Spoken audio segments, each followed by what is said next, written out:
हर हर महादेव। ओम नमः शिवाय।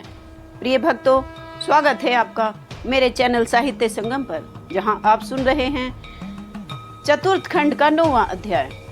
अब ब्रह्मा जी कहते हैं, हे नारद, वीरभद्र अपने बाणों को साथ लिए हुए युद्ध करने लगे। दोनों ओर से बड़े जोर से आक्रमण हुआ और नाना प्रकार के शस्त्रों का प्रयोग हो गया। वीरभद्र ने क्रोधित होकर त्रिशूल हाथ में लिया तथा उसको तारक के शरीर पर मार दिया और उसे धरती पर गिरा दिया। तारक उस आक्रमण से अचेत हो गया और कुछ समय के पश्चात जब उसे चेत हुआ तब उसने वीरभद्र पर सांग से आक्रमण कर दिया।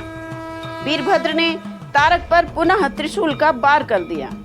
जब बहुत देर तक दोनों में कोई परास्त न हुआ तो हे नारद, तुमने वीरभद्र से जाकर यह कहा कि हे वीरभद्र, तुम हमारी बात सुनकर लड़ाई को बंद कर दो।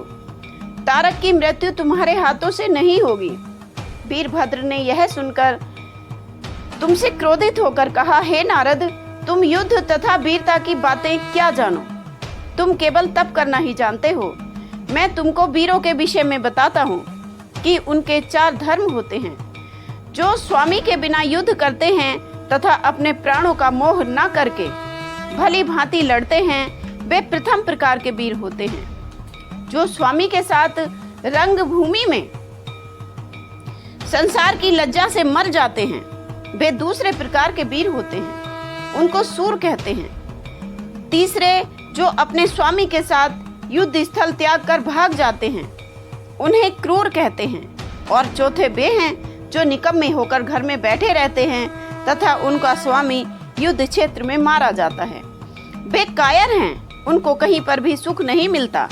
मैं सत्य कहता हूँ, यदि शिवजी इस समय मेरे पास आकर मुझको तारक के वध से रोकें तो भी असमर्थता है, नहीं तो आज मैं तारक को पृथ्वी से नष्ट कर दूंगा।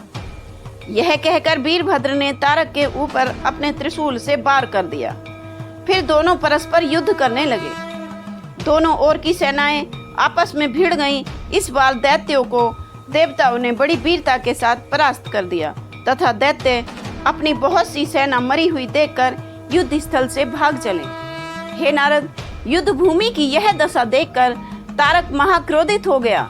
वह 1 करोड़ हाथ निकालकर हाथी पर सवार होकर देवताओं को पकड़ने को उनकी सेना के भीतर घुस गया तथा उसने असंख्य देवताओं को मार डाला।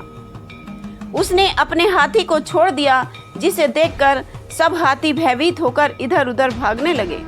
इस प्रकार तारक ने देवताओं पर विजय प्राप्त कर ली। उस समय तारक का तेज कोई न सह सका और सब लोग बड़े दुखी हो गए। उसके हाथी ने सब हाथी आदि को मार डाला। यह दशा देखकर विष्णु जी से ना रहा गया। उन्होंने तुरंत चक्र उठाकर तारक के साथ युद्ध कर देवताओं को आनंदित कर दिया। विष्णु जी ने तारक में घोर युद्ध हुआ, जिसमें दोनों ओर से अनेक लोग मारे गए। तारक ने अपने तीक्ष्ण बाणों की वर्षा से देवताओं को फिर से भयभीत कर दिया। तब विष्णु जी ने देवताओं को इस प्रकार भयभीत देखकर क्रोधित होकर तारक के ऊपर अपना चक्र चला दिया। उस समय पृथ्वी कांप उठी, परंतु चक्र को तारक के शरीर पर जमने का कोई स्थान नहीं मिला।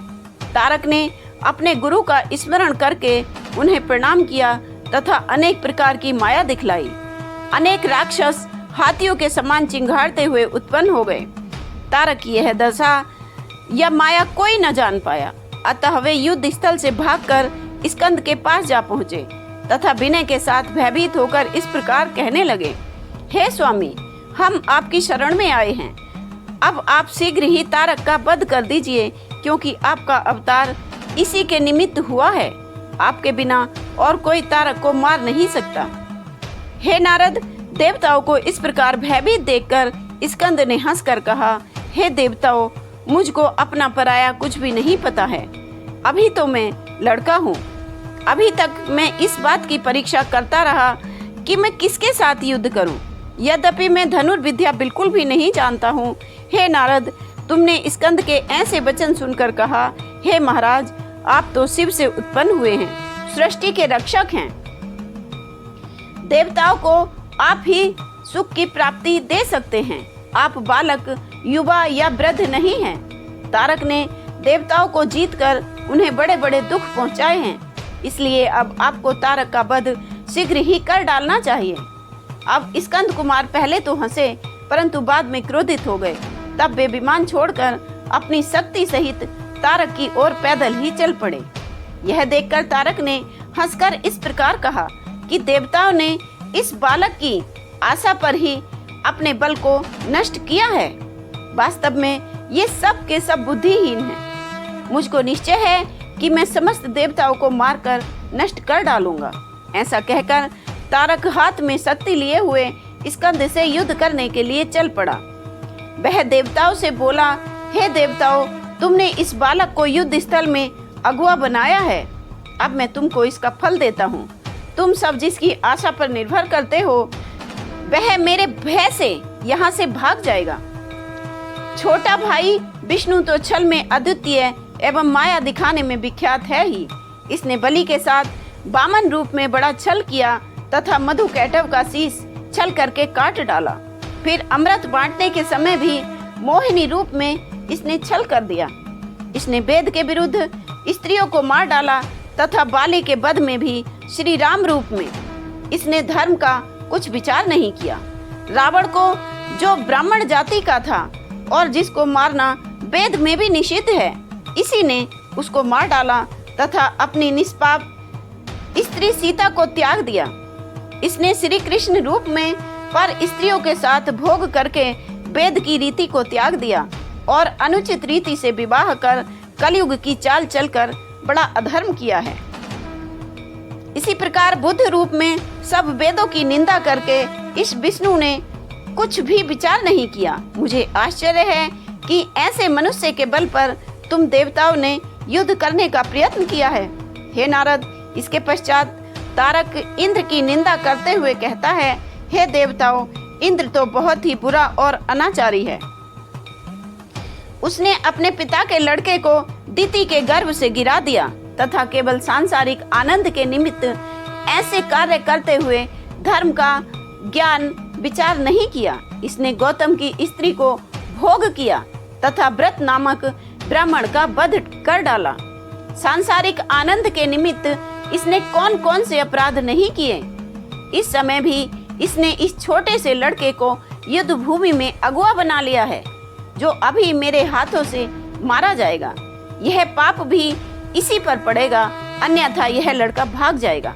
इस प्रकार देवताओं से उनकी निंदा करते हुए तारक फिर स्कंद से बोला, हे बालक, तुम व्यर्थ अहंकार मत करो, यहाँ तुम्हारी कुछ ना चलेगी।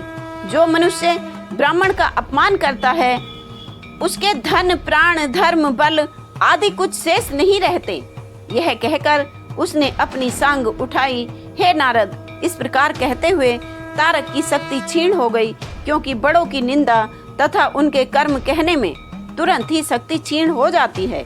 हे नारद, होता वही है जो सदाशिव की इच्छा होती है।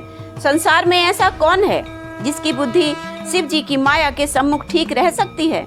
निदान तारक ने अपने चुने हुए श्रेष्ठ वीरों को सेनाध्यक्ष बनाकर शेष सेना को पीछे रखा तथा वह स्वयं स्कंद तथा इंद्र के सम्मुख आ गया। ब्रह्मा जी कहते हैं, हे नारद, जब इंद्र ने तारक को ऐसी शक्ति दिखाते हुए देखा तो क्रोधित होकर अपने वज्र द्वारा उसको पृथ्वी पर गिरा दिया, परंतु तारक ने तुरंत ही धरती से उठकर इंद्र को सांग मारकर पृथ्वी पर गिरा दिया। यह देखकर देवताओं की सेना में बड़ा हाहाकार मच गया। तारक ने इंद्र को पृथ्वी पर पड़ा हुआ देख उसके पेट को अपनी लात से दबाया और उनके हाथ से वज्र छीन लिया। फिर उसने उसी वज्र से इंद्र पर आक्रमण कर दिया। इंद्र की यह दशा देखकर स्कंद को क्रोध हो आया तथा उन्होंने अपना त्रिशूल उठाकर तारक पर मार दिया। तारक उस त्रिशूल की ताड़ना न सहकर धरती से उठकर आकाश में खड़ा हो गया। फिर उसने स्कंद पर आक्रमण किया। उसके प्रहार से स्कंद घायल होकर धरती पर गिर पड़े। उन्होंने पुनः शूल अपने हाथ में ले लिया। वह त्रिशूल विद्युत की भांति चमक उठा तथा सब दिशाएं प्रकाश से परिपूर्ण हो गईं। तब तारक पुनः सांग लेकर स्कंद के सम्मुख आकर खड़ा हो गया। उस समय देवताओं ने हर्ष ध्वनि की। फिर तारक तथा स्कंद परस्पर युद्ध करने लगे। उस समय घोर युद्ध हुआ। दोनों मस्तक, कंठ, कटी, जंघा, पीठ तथा हृदय में शस्त्र मारते थे। दोनों ओर की सेनाएं ऐसा भयंकर युद्ध देखकर आश्चर्य में पड़ गईं। उस समय देवताओं की आशा टूट गई और वे निराश होकर सोचने लगे कि स्कंद तारक को नहीं मार सकेंगे। उसी समय यह आकाशवाणी हुई, हे देवताओं, स्कंद अभी तारक का वध कर देंगे। हे नारद, इस आकाशवाणी के पश्चात ही स्कंद ने अपनी सांग तारक की भुजा में मारी, परंतु तारक ने उस पर कोई ध्यान न दिया। अपनी सांग से स्कंद को घायल करके पृथ्वी पर गिरा दिया। स्कंद ने सचेत होकर पुनः तारक पर वार कर दिया। इसी प्रकार दोनों युद्ध करने लगे। उस समय देवता चिंतित होने लगे। सूर्य का प्रकाश क्षीण हुआ, वायु थम गई, नदी, पर्वत तथा वनों से भयानक शब्द होने लगा। पृथ्वी कांपने लगी जैसे भूकंप आ गया हो, तथा अग्नि देवता शांत हो गए। हिमगिरी, मेरु, श्वेत कोटा, उदयाचल, अस्ताचल, मलयागिरी, कैलाश, गंधमादन, मैनाक, विंध्याचल, महेंद्र, मंदर आदि पर्वत भी चिंतित एवं दुखी हो गए। तब सबको इस प्रकार चिंतित तथा दुखी देखकर स्कंद कुमार कहने लगे, हे पर्वतों, तुम लोग चिंता मत करो। इसी प्रकार स्कंद ने सब देवताओं को सांत्वना देकर शिव गिरजा का ध्यान किया तथा तारक का वध करने को सांग अपने हाथ में उठाई। उस सांग में श्री गिरजा शंकर ने असंख्य तेज एवं बल डाल दिए। स्कंद ने क्रोधित होकर वह सांग तारक के हृदय पर मार दी। तब तारक उसके आघात से निर्जीव होकर भूमि पर गिर पड़ा। तारक के शरीर में शिव जी का जो तेज था वह स्कंद के शरीर में प्रवेश कर गया। तारक की समस्त सेना यह देखकर भागकर पाताल को चली गई। इसी प्रकार दैत्यों का पूरी तरह से वध हो गया, जिससे देवताओं को अपार प्रसन्नता हुई। उस समय सब देवता, मुनि एवं ऋषिगण अति प्रसन्न होकर स्कंद की स्तुति करने लगे। गंधर्व, किन्नर, अप्सरा आदि गाने बजाने लगे। अनेक प्रकार के बाजे बजे तथा सबने बहुत स्तुति करने के पश्चात स्कंद से यह प्रार्थना की कि हे प्रभु, हम सबकी प्रीति आपके चरणों में दिन दिन बढ़े। हम आपसे यही वरदान मांगते हैं।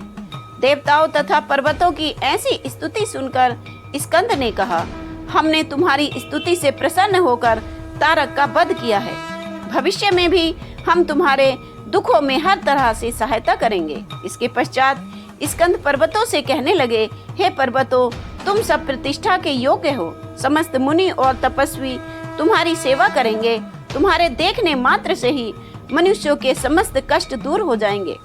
जो तीर्थ, मंदिर तथा तपोभूमि तुम पर स्थित होगी, यह सब आनंद एवं सुखदायक होगी। जो पर्वत हमारी माता के समान उत्पत्ति स्थान है, वह तपस्वियों को श्रेष्ठ फल देकर सब पर्वतों के अधिपति होंगे। अन्य पर्वत भी शिवलिंग के समान पापों को नष्ट किया करेंगे। स्कंद के इस वरदान को सुनकर चारों ओर धन्य है तथा जय जयकार का शब्द गूंजने लगा। और इसी के साथ शिव महापुराण के चतुर्थ खंड का 10वां अध्याय पूर्ण हुआ।